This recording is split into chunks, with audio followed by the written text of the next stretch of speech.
rousing start to the season for both Celta Vigo and Deportivo Alavés at the Abanca Balaidos to kick off match days 1 for both sides.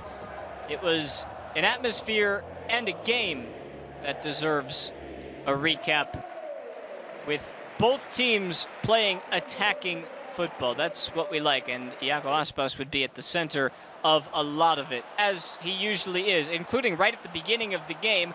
Watch Aspas here as he gets back up.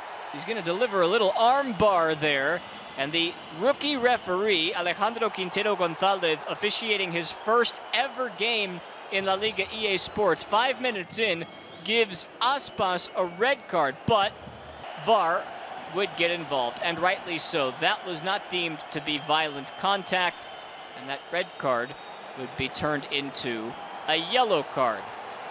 Aspas allowed to stay in the game, and that allowed us to view this game in a different light. The attacking style stayed true for both sides, and the first goal of the game came with the run of play. Alavés were the better side through the first half an hour of this game, and Antonio Blanco had all day and all night to pick out a pass from this point. Quique Garcia makes a run into the box, and a nifty veteran little header finds the back of the net. Alavés find themselves in front, as was the case often last year. They start strong, Alavés, and their key would be needing to finish strong. It's Garcia, who scored 3 goals last season, was the second choice striker behind the loanee Samo Omorodian. Right now, Garcia is the top choice in the area, and he shows you why here, beating Ivan Villar. No chance for Villar on this effort, and the semi-automated offside would surely confirm it. This would come into play later, as a matter of fact, as Celta tried to capture something in the first half. They began to find their form. A lot of new players for Celta trying to integrate. They also had a late substitution before the start of the game. This was Fran Beltran's effort that went wide. It was supposed to be Mihailo Ristic to start, and Oscar Mingueza came in instead due to an injury to Ristic in the warm-up. As Celta continued to push, so too did Alavés, as Garcia would swipe this one away. And the new additions for Alavés, including Luca Romero, had a tough time getting going in this game. That was John Guridi, whose header sailed wide.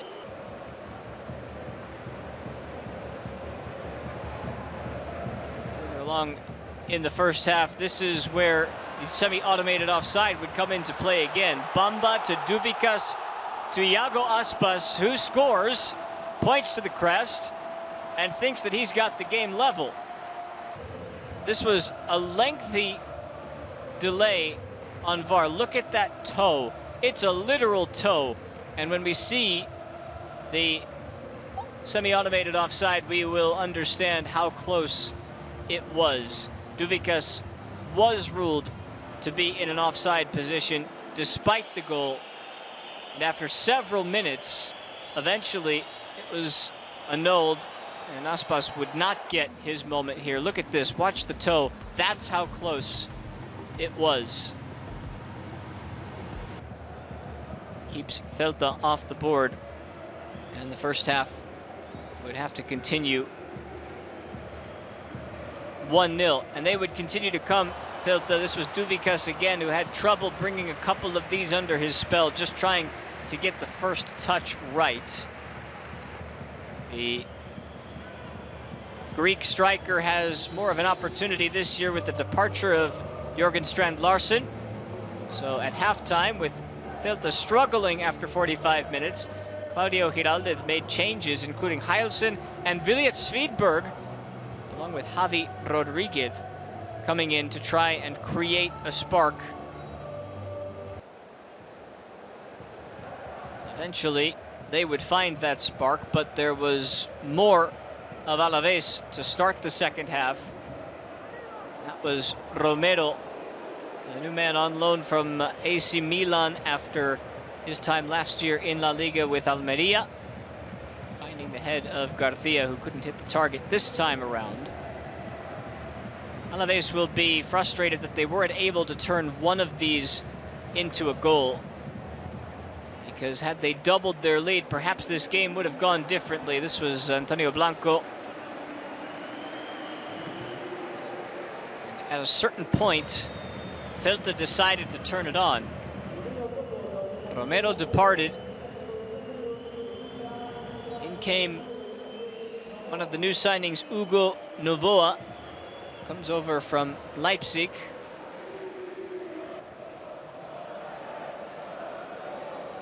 For Celta, this game didn't really get going for them until they made a few more changes. This, one of the many chances, Carlos Vicente knew he was in an offside position on this occasion, so even though it didn't find the back of the net, it never was going to count. He was pretty clearly offside, you can see.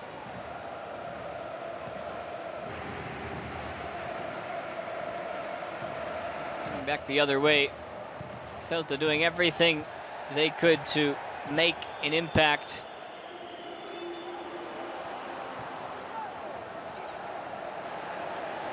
Just nothing available to them through traditional channels. But we saw some of the quality football that they played, some of the reasons why there's belief that Celta can make a more appropriate run this year. How about that header from Aspas? First shot on target of the night for the home side. Aspas denied by Antonio Civera, who just had to make himself big in that moment. Did have a save to make, and he made it.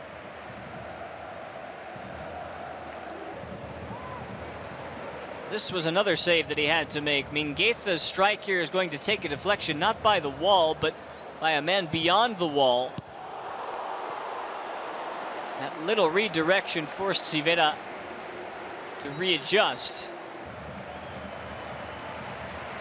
He was able to keep it out of the back of the net and, for the time being, keep Alavés in the lead. Then Celta decided to make some changes.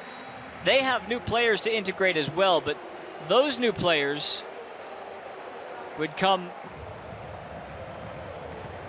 in the form of both Ilaix Moriba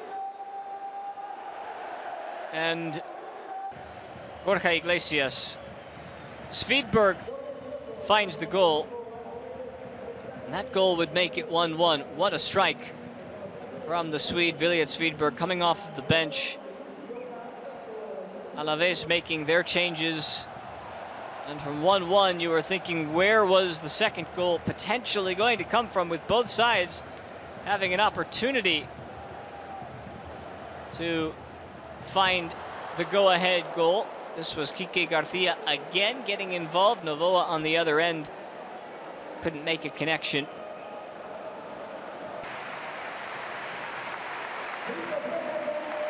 Dubica's coming out. Iglesias making his Celta debut on loan from Betis. Seemed to enjoy playing these final 15 minutes.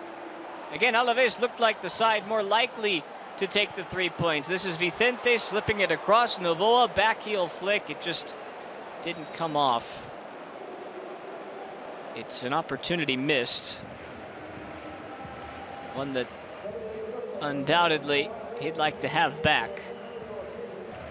And so on we played, again looking for that winner. More chances would come. Quique Garcia comes off. Carlos Benavides and Asier Villalibre, the hero of Alavés' promotion from 2 seasons ago, is back.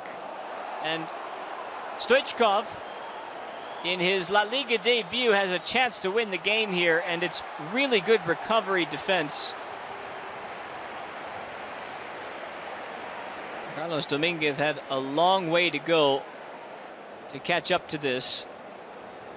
He gets his thigh in the way, and again, Alavés would get another chance.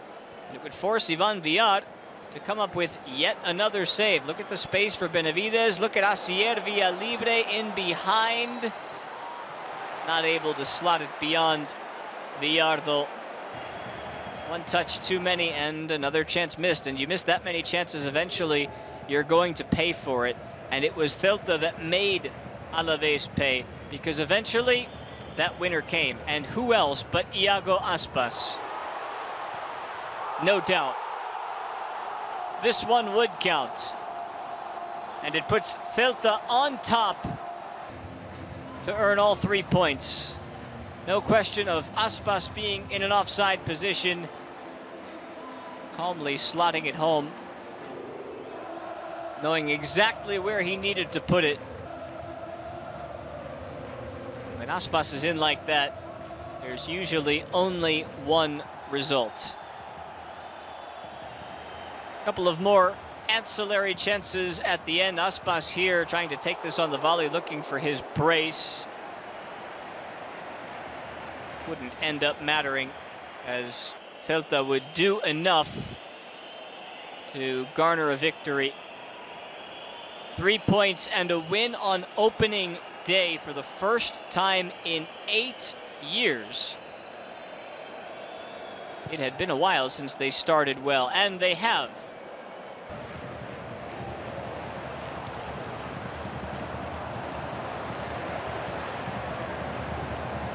Chance, half a chance just to run out the clock, as Elias Moriba was a part of his new team, enjoying himself. That was all that was necessary, and the win for Celta puts them technically on top of the table after 3 games in the league. It finishes Celta 2, Alavés 1.